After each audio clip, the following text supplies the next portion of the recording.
choose indexes.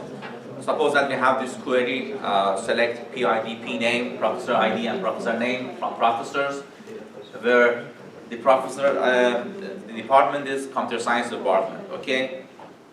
So suppose that we need to choose and create an index if this query is frequently executed, okay? If you want to choose an index for this query, what do we do?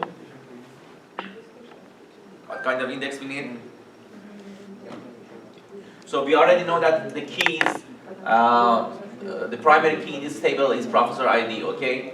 Then we cannot have a cluster index on search key, which is here department ID.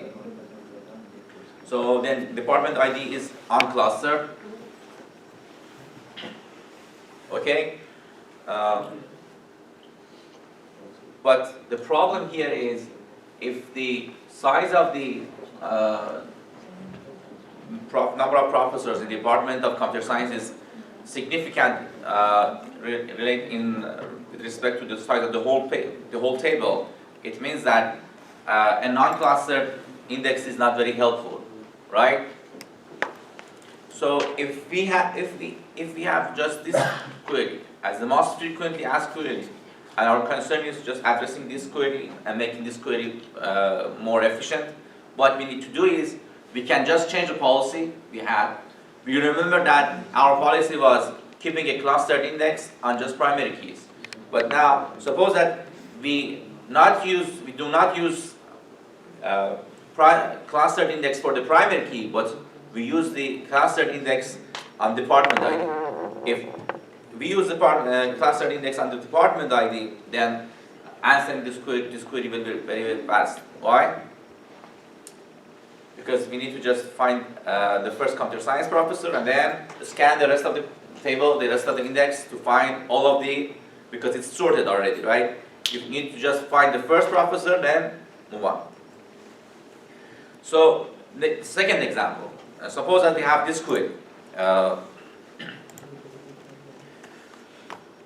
You are selecting name of the students from the table of student and transcript, where the join condition is the student ID on table of student is equal to student ID on transcript, and also we have a select condition where we need to select courses based on the course number, okay? So if we don't have any index, if we do not use an index on this query, okay, then if we want to do the join, what will be the option, the only option? If we do not have any index and you want to do the join. One way is just doing the merge sort join, but it is not efficient to sort all of the students and all of the transcripts, okay? But what is the other option? Block nested loop, right?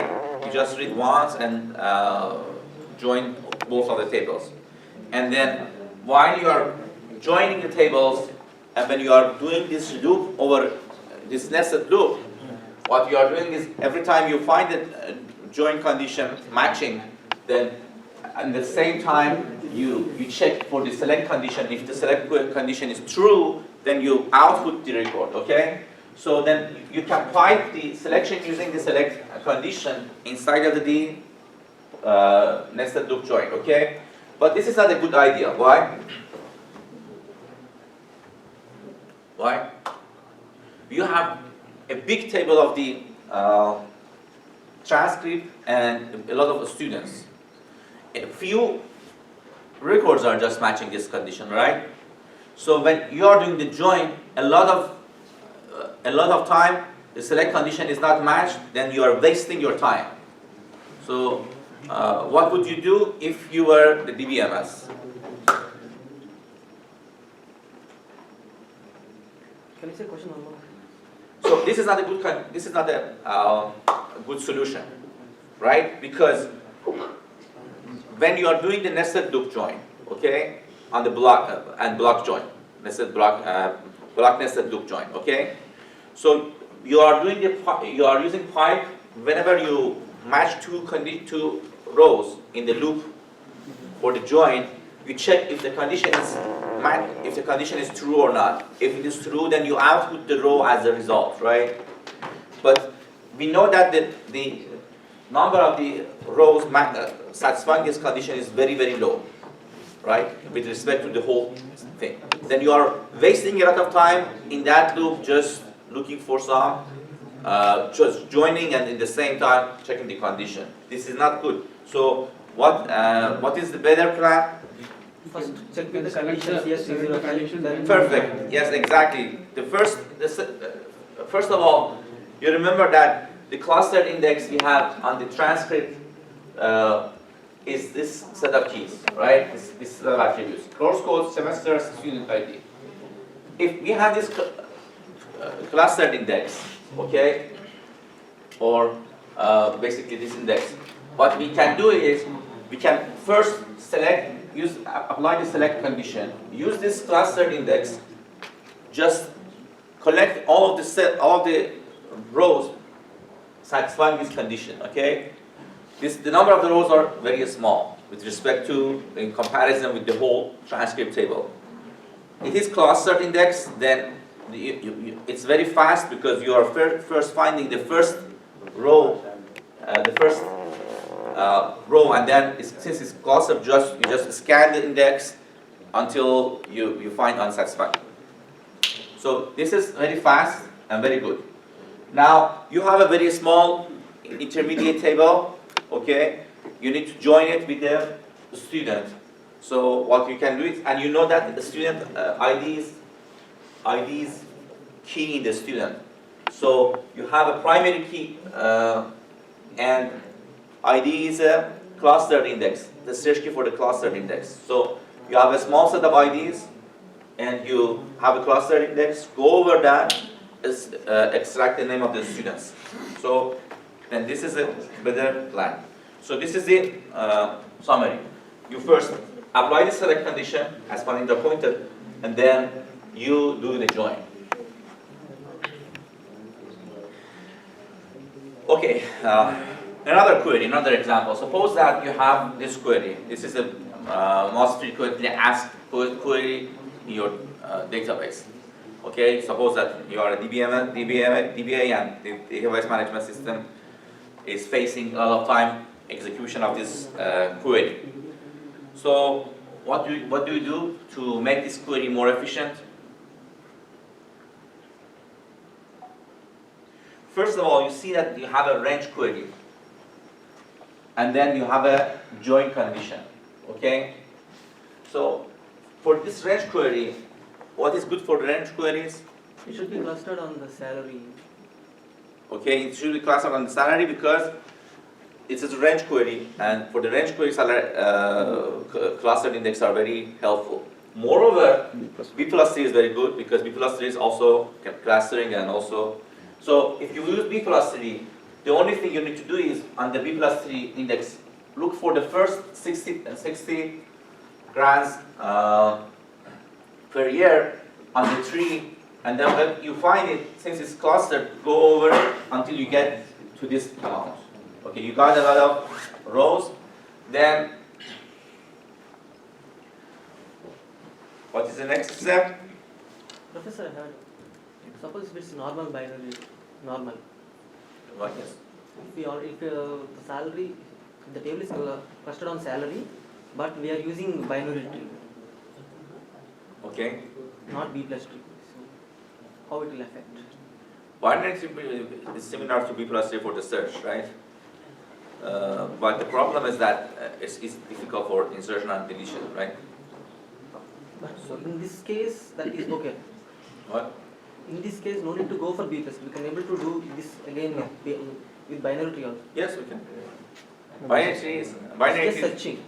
Yes, but in the database you either have B+3 or hash. You know, binary tree is not very because of the index insertions, right? But in the B+3, what are you supposed to do? First find the first 60,000, then traverse the tree in order, So right? leaves are connected. Right, no, the leaves are not connected. The leaf nodes. Binary tree. B+3. On B+3, yes, Yeah, the leaves are the leaves are connected. You don't do any. Yeah. You can one more advantage, funny like the B plus series that also lives are connected. Then you start, you find the first one, then the rest is a linked list you go through and scan.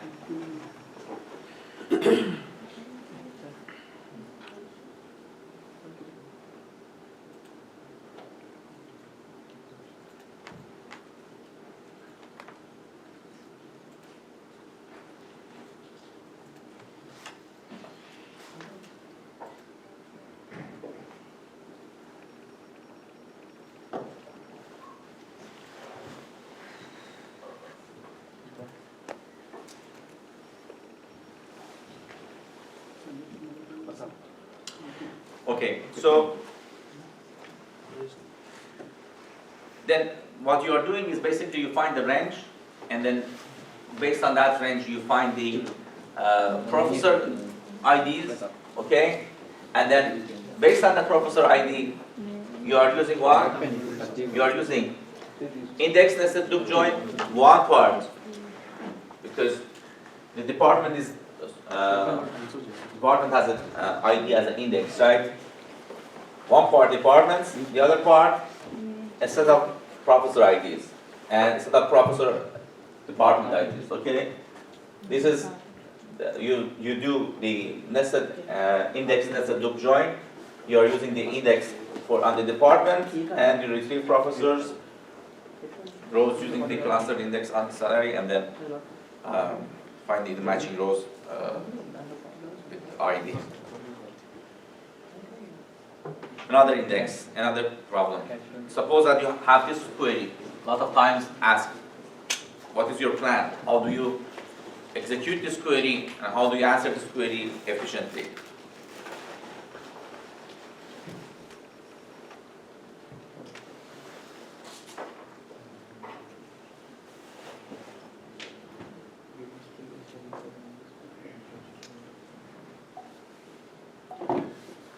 What is the naive solution for this problem?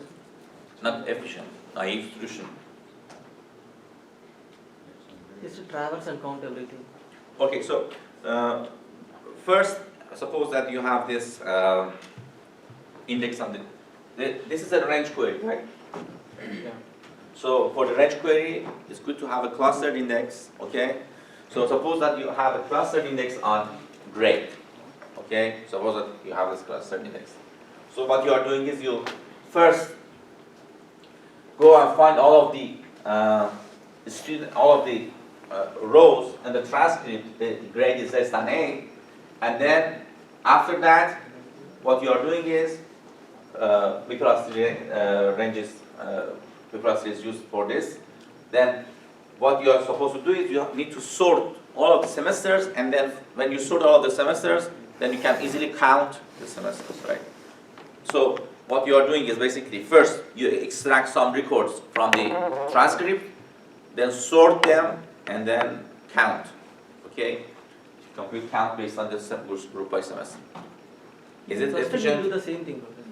What? Normal cluster will do the same thing. If you do clustering actually, so it will start with A and it will finish with A. Automatically it will be in group by with A.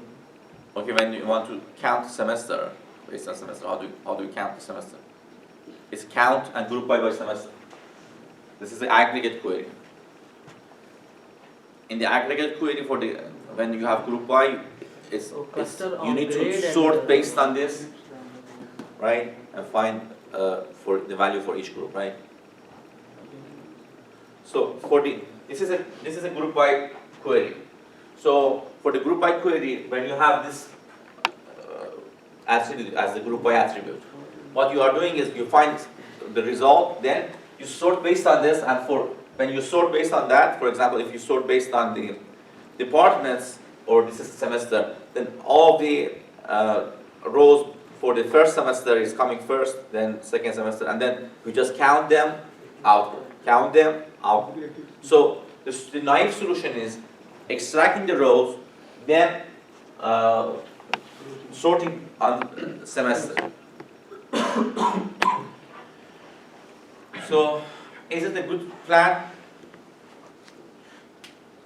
So when we are looking for all of the grades less than A, there will be a lot of people getting grades less than A. So a few people are just getting A, right? Unfortunately. So the query, the condition is not very selective. The condition is not selective because a large proportion of the table will be selected.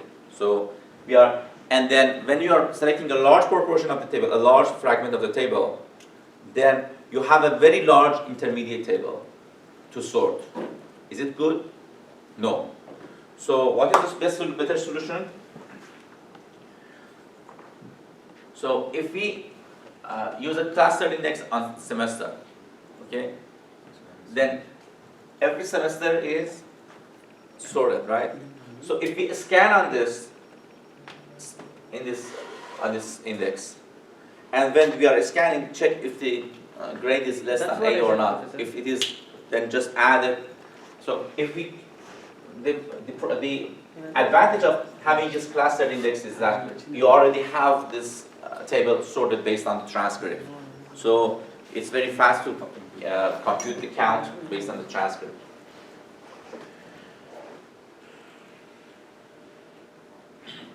Okay, there are two more queries as an example.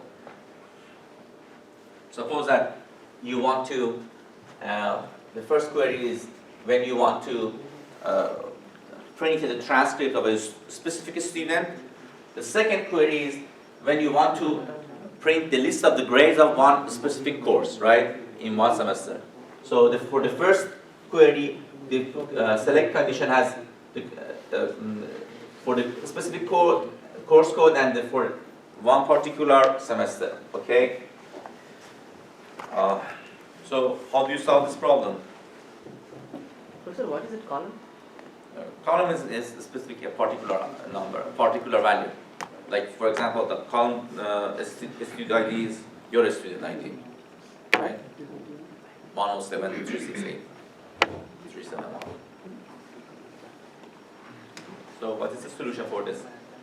How do you solve both of, how do you take care of both of the queries at the same time and give a plan? How do you tune this database? This is a real problem, right? In the university, you usually have two major actions. One is printing the list of the grades for one course. The other one is showing the grades of one specific student. Right? For example, in Canvas. So in Canvas, if you go to your grades, you will see all the grades you have. If I go to my Canvas account, I will see all the grades of my students. So this is a real problem. Okay, so how do you tune this database?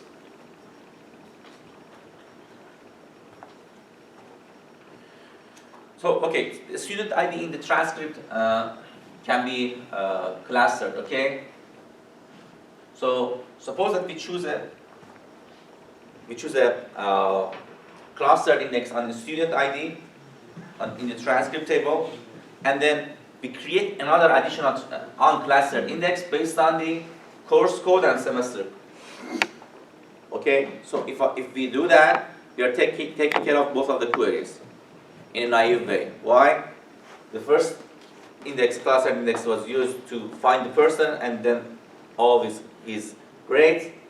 Then the second one, because when you find the first row of the person, for example, if we are looking for Fanindra's grade, we get the Fanindra's student ID, we go to the clustered index, find the first row, and then the rest of the rows will be his clustered, right? His grades, right? We will extract them until we get to another person, like Bennett, for example, the next student. Okay, so this is one solution: the clustered index on the student ID, non-clustered index on course code and semester. But this is also useful, right? Non-course.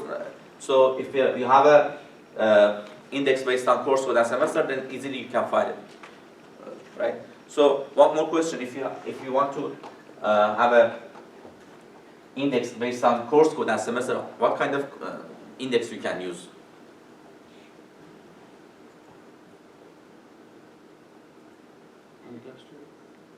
What? Unclustered. Big cluster? Big clustering? Unclustered. No, it's unclustered. No, yes, you know that because the table is already sorted based on a student ID. So it's unclustered. What kind of index? Hash index or hash index? No, not hash power, so it just is. B plus T is working. Why?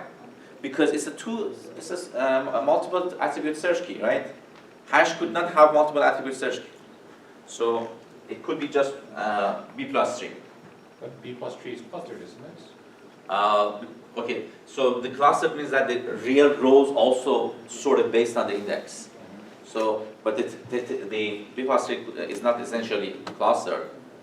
The index entries are sorted, but the rows in actual file, in the physical file is not sorted anymore, right? So by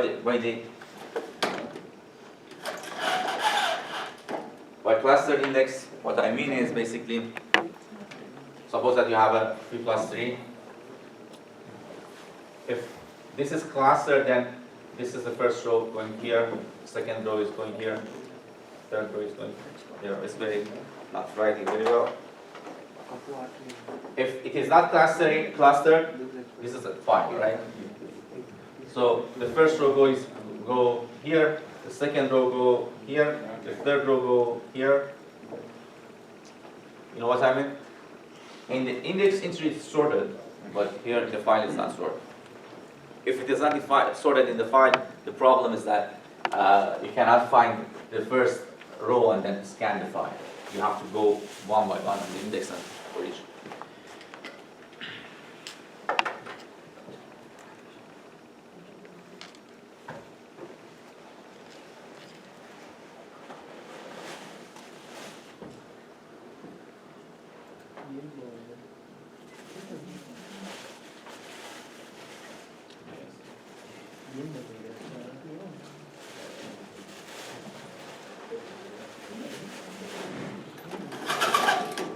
Okay, so what is the second solution? Suppose that you have a clustered index on course code.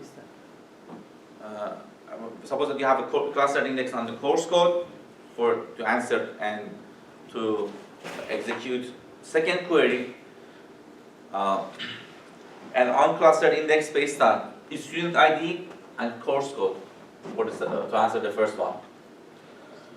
So what happens is the first query will be covered by the second unclustered index. Okay, the first one is also covered by this clustered index. Then you can easily find transcript of each class because course code and semester is sorted, and also for the students you have to go. Which one's better? What? Which solution's better? If you ask a lot of queries about the student's transcript, then the first one is better because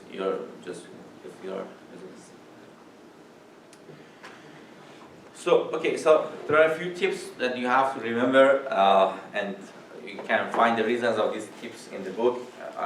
We don't have time to go over all of the details. I'm just explaining. It's good to know all of these tips when you are working in a company, okay? When you are designing and implementing a database. So you use clustered index when we have a query to help a query where the search key is based on that index, and also the result of the query is a large set. Why? Because when you do search once. The first one, they search once, and then the rest is scanning. So it's very efficient. And since the number of the rows are a lot, then you don't want to frequently go to the index, right? The clustered index is also good for range queries. We learned about this. Clustered indexes are all good for order by, group by. Why? Because it's already sorted. So it's also very good for index nested joins. If you have index nested joins, it's very fast.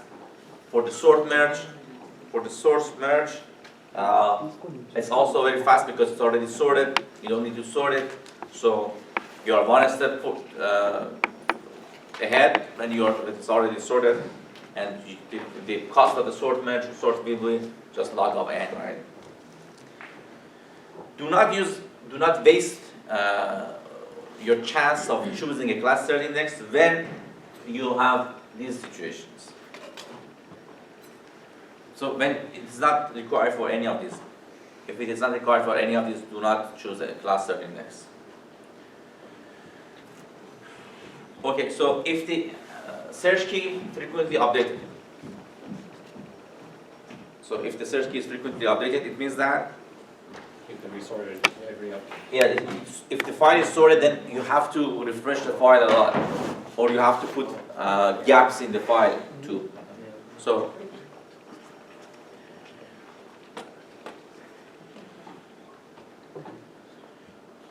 and also when you have a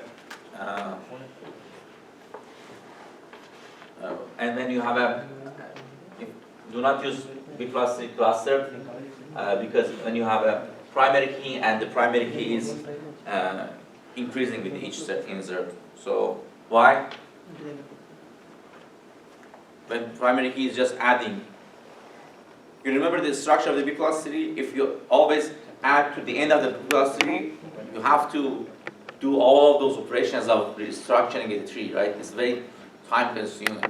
So if you are sure that you usually add the key at the end, then it's a lot of waste of energy to work on this.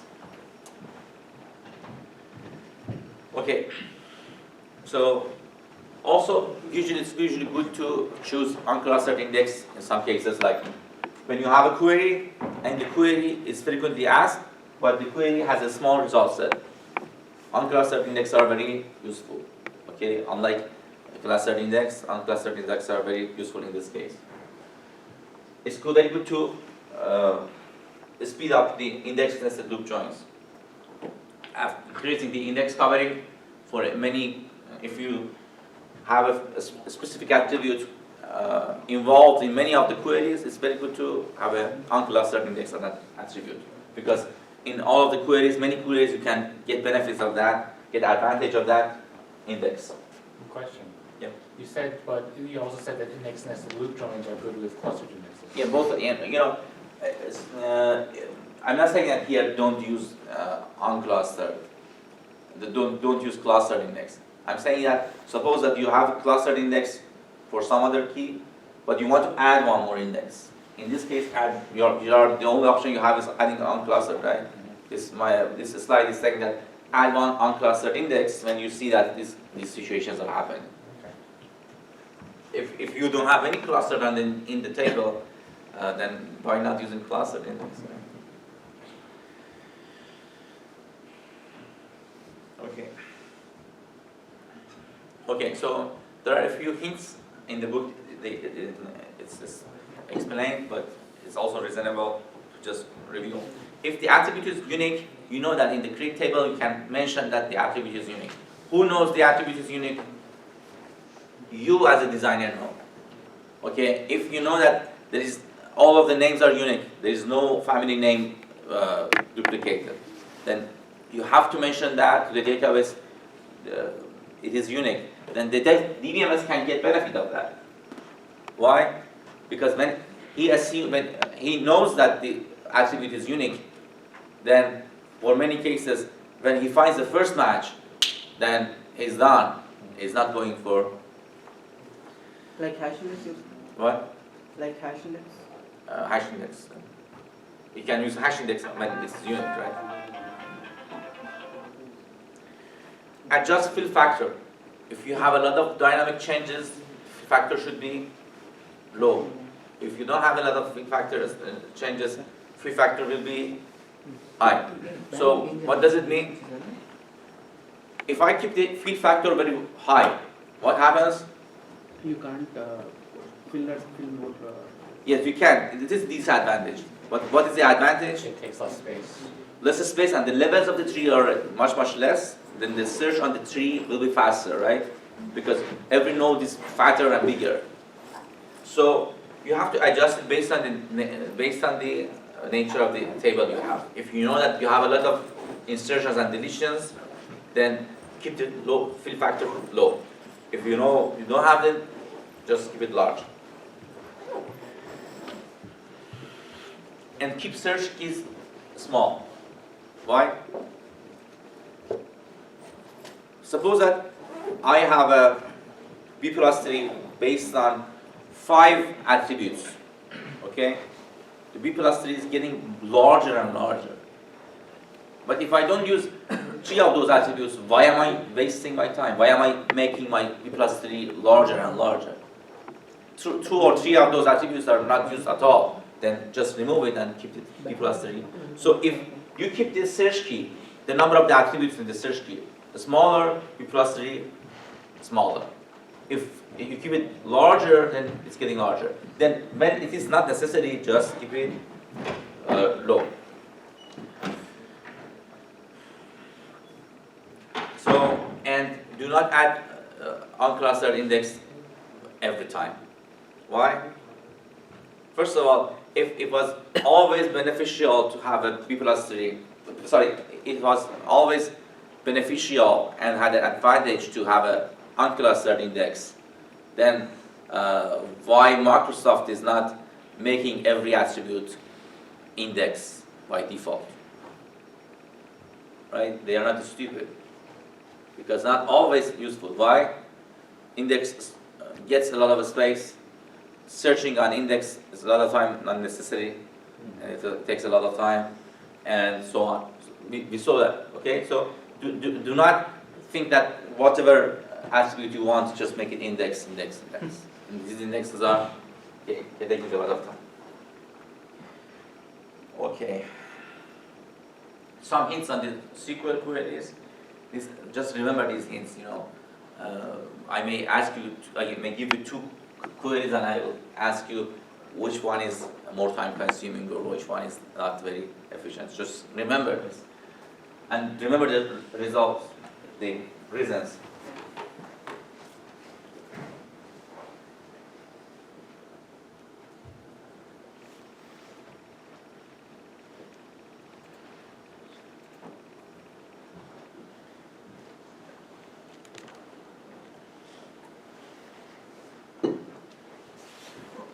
Okay, so for the query, when you are writing a query, avoid sorts.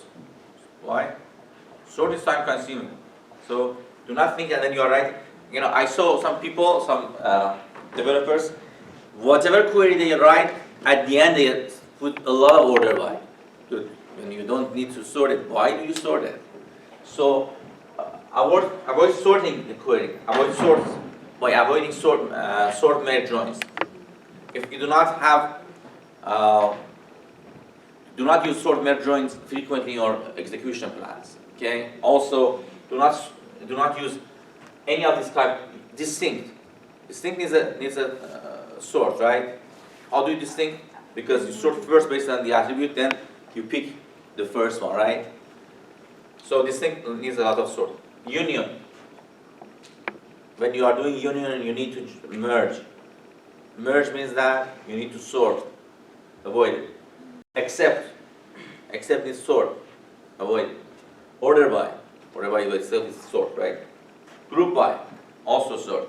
Professor, Yes? suppose if a table is, you are using group by and semester ID something. So it is, suppose, what's the best way? Is it to group by or clustering on the same thing? If you are always using on the semester ID, then keep a clustered index. So I'm just using one time only, just think one time. Okay, So one what's the time. best No, choice? when one time is an example, Which will then consume more? one time cases are not very. No, I'm just asking for one time if you do, it will cost. So we decide usually based on the frequently asked questions, right? The queries, because you don't. This is the design of the table, design of the query. It's one thing. It's cost anything. So if you know that a query is frequently asked and you need to take care of it, then change your design based on that query. If you do not, forget about that. Okay? Because whatever you change, for You're example, saying for group by one, is better than, right? but if you're asking 1 or 2 times, so group by is better. Group by is better. For the group by, always sort cluster index are better, right? Because the rows are already sorted. That's why. If If you use cluster index, no need to use group by. right? Directly you will search it, you will get Right, it. but if you create a cluster index based on the semester ID, and you use it once, but tomorrow, from tomorrow, you always get queries based on the student ID, and then you wasted your cluster. So don't never rush to define a cluster index or non-cluster index based on just a few observations, right? Just wait if you see that a lot of queries are coming. So we talked about SQL Server and that part, that number of the queries were asked and the time that queries took, right? Those histograms I showed you, right, on the SQL Server. This is a tool for you to check if how many times the query was asked. So if the query was asked 3,000 times in a month, then you have to take care of it. You have to change your design, refine your design. Otherwise, then forget about it, you know. And you're also, when you are working in a company, you are not looking for a job for yourself, you know. You're not changing the database every day, you know. Just it's easy to drink your coffee and don't involve in anything unless they are asked you to.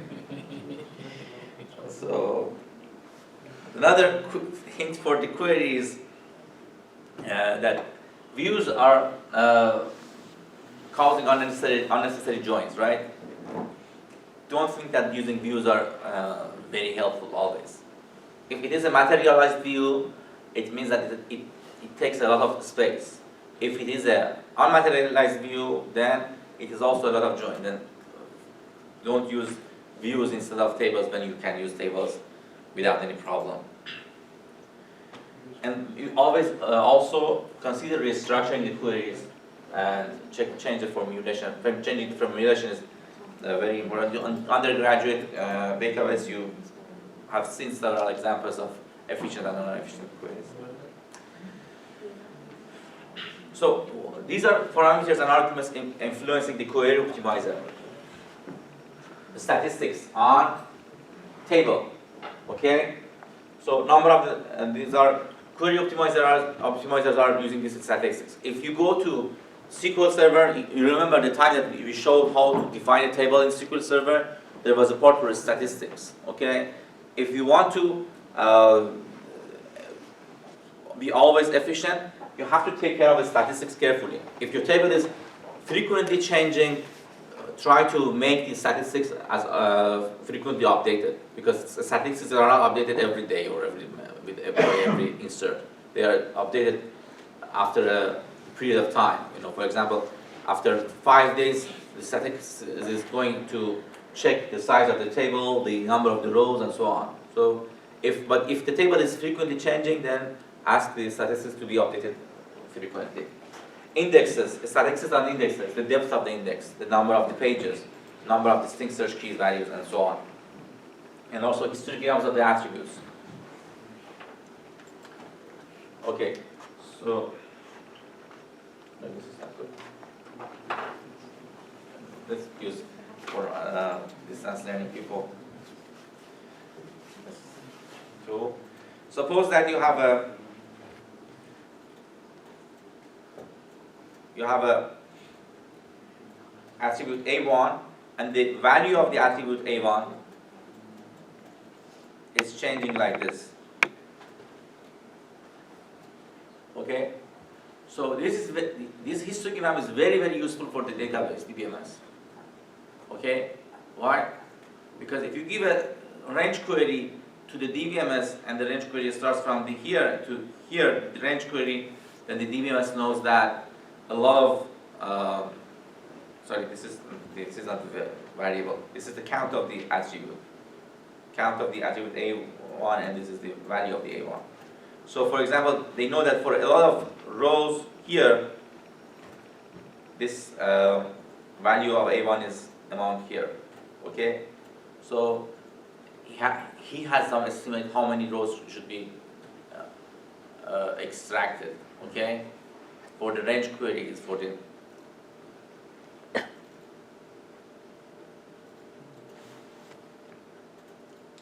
technology. Okay. And influence the query optimizer by changing the join orders, join methods, and index to use. So some tips for the system level tuning. For the system level tuning, there is a chapter in the book. You can go for that. We are not asking for system level tuning in the exam. Just briefly know that management of cache is very important in the performance of the database. Unfortunately, we did not have time to discuss about this in our class, but the management of the storage is very interesting and has a very significant impact on the data performance. So if when we have a cache, then the achieved performance will be realistic if we have 90% of heat on the cache, right? If we have 10% heat on the cache, then we are wasting our space, right? So forget about that caching method. And also, when you are caching the pages in the memory, the cache update policy is very important. Okay, for example, if you use we'll talk to you about later.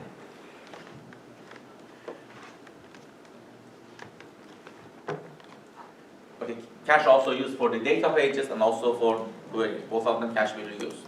Okay, to keep the intermediate results, you can also use caches too.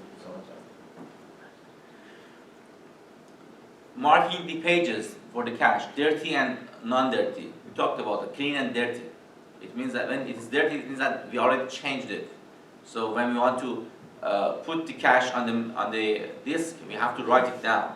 But if it's not dirty, it's clean, then it means that we haven't touched it. So when we want to replace it with another page, then we easily just put the another page in the memory. We do not need to write back. So keeping track of who is dirty and who is not dirty, who is dirty and who is clean is very important. Using the cache replacement policy is very important in the performance of the cache. And also for the I/O to the cache, it's very good to always load extra pages to the cache. When you are scanning a table and you need to update the cache, you need to load some pages. And if the table is scanned in a specific sequence, it's very good to not only load the current required page, but also the next one, because all of the next pages are next to the head of the disk, right? It's going very fast. All of them are loaded and getting to the cache.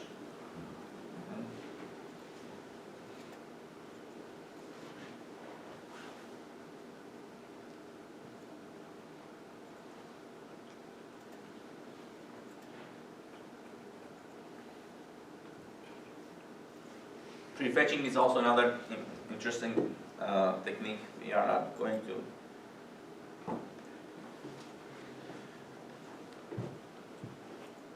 Also, cache can be divided based on the table. You can also have this specification on the cache. You can dedicate some part of the cache, for example, for the transcript table. You know that transcript table is severely used, and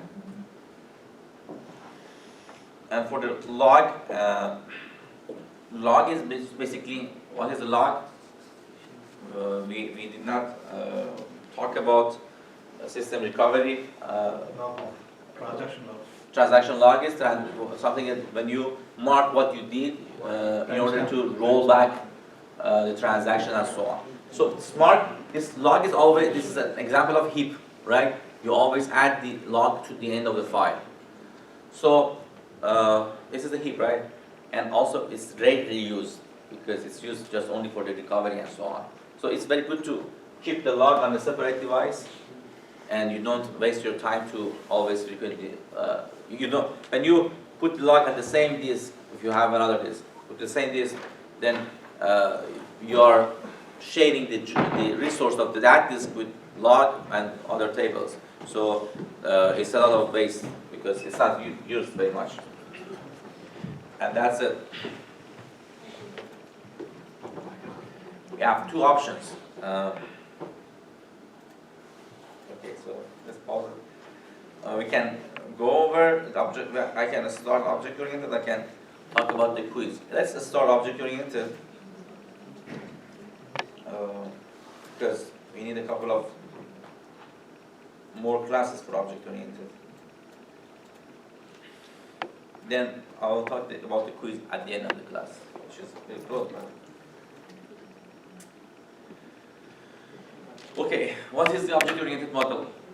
So, how many people are familiar with object-oriented programming? Almost everyone. Perfect. So, object-oriented database came to practice. Object-oriented databases came to practice for two reasons. One is making more compatibility with the object-oriented programming languages. The second reason is for the performance optimization. Okay, we will see how it helps us. So for the object-oriented programming, for object-oriented database, we have a conceptual model of objects. Every entity in the database, every item, every concept in the database consists of one item and several attributes, and that number of attributes could be different. So there is a between 1999 and 2003, they started to extend SQL to support object-oriented programming, object-oriented querying. Okay. In 1996, basically the first paper about how to query an object-oriented database was published by Professor Kiefer. And object-oriented data, there is a data management group concerning about the object-oriented language, database languages. It's called Object-Oriented Data Management Group. It defines ODL and OQL. ODL is data definition language for object-oriented database DBMSs, and OQL is query language for such systems. Also, there is another community, Corba, which was concerned with object-oriented databases. Object request broker agent. Right, exactly. They are also help this community to define the standard for this SQL, object-oriented SQL. Okay, so now let me explain why object-oriented is good for from performance point of view. For the program language point of view and for the compatibility, I'm sure that you all know why it is good. Okay, why? Because instead of when you are using object-oriented database, and your programming language is object-oriented, you have entities, you have items which are objects. If your database is object-oriented, you just need to put it over there or retrieve it. But if it is not object and it's table, then what you need to do is you need to read the table and convert it to object manually. So it is easier for a programmer who is working with programming language, object-oriented programming language, to use an object-oriented database language. Okay? From the performance point of view. So suppose we have this relationship. Okay? A person has a name, social security number, and phone number and child. Okay? We have this dependency, functional dependency between social security number and a name. So for each social security number, we have a specific name, right? For example, for my social security number, my name is Reza Baseta, okay? Okay, so suppose that every person has several phone numbers, several children. Okay, it's possible, right? I may have several phone numbers.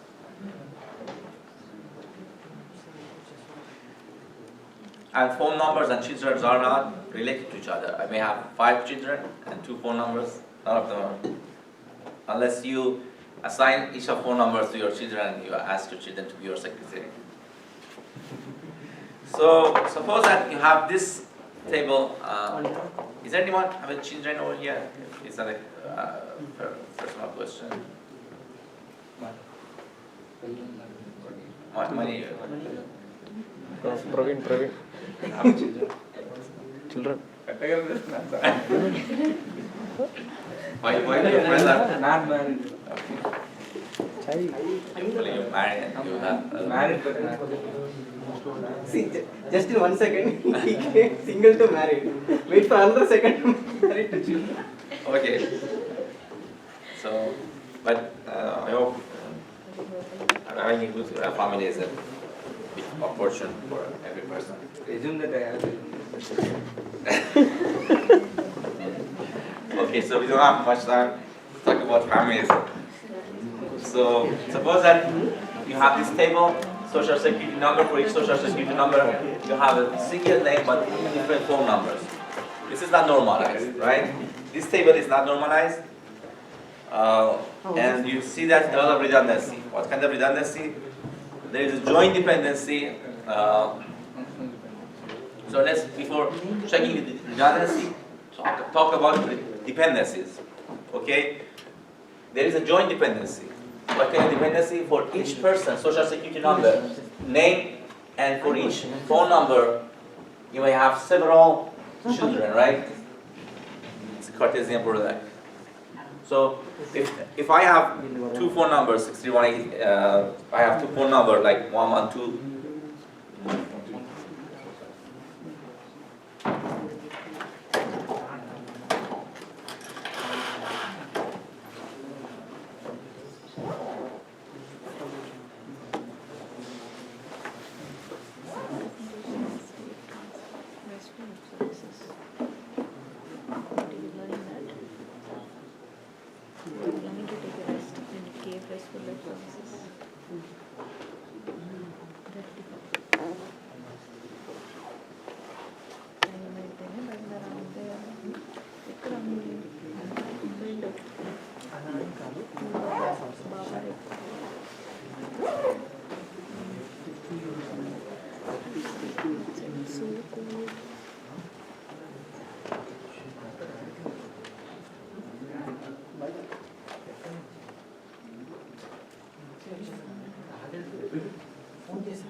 Suppose that I have two children and two phone numbers. How many possibilities you can have for two children and two phone numbers? 4, right? It's a joint dependency, right? There is one functional dependency, social security number to name. Okay, so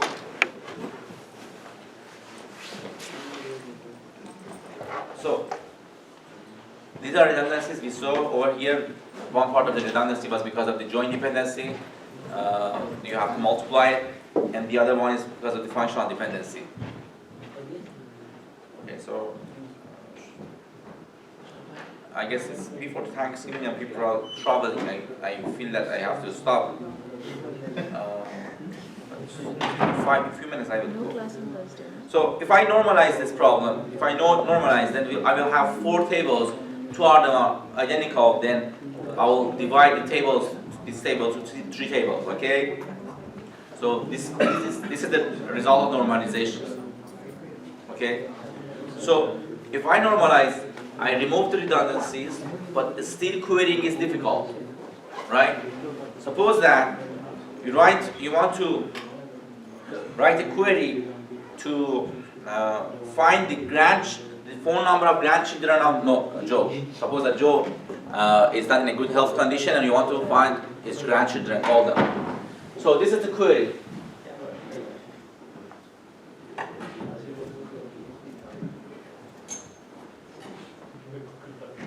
This is the query. It's not very easy to write, right? It's difficult. It's very complicated. I'm not going to the detail of the query. I'll give the queries to you, these slides to you later, and then you can go analyze. This is for not normalized table, right? You have one table over here, and you multiply one table person 3 times to find the grandchildren. You multiply itself once to find the children, once again to find the son of the children. Okay, and then check the condition. if you normalize it, again, it's even more difficult, okay? You have to do join a lot. So joining is, specifically, your exam results are showing that joining is not very easy, right? Anyway, so if I have something like this, not normalized but not redundant, I have an object where the phone number is a set and so the children number is also a set instead of pointers to another object. So suppose that then you have two objects like first Joe public, which has these two phone numbers, these two children, and Bob public, which has these two phone numbers and these two children, right? So if you have everything like in this format, you keep them in this format, then how will be the query?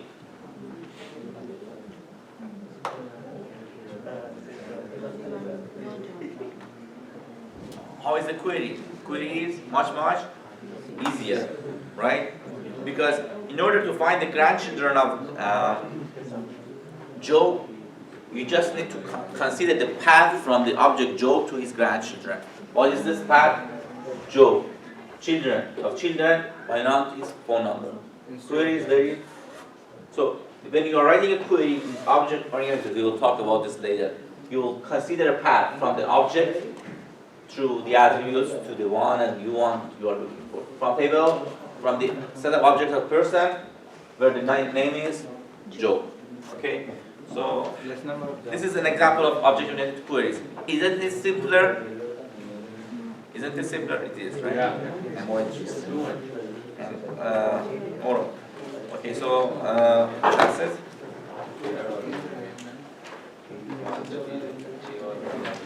If you want to, class is over, I will just explain the result of the answer of the question.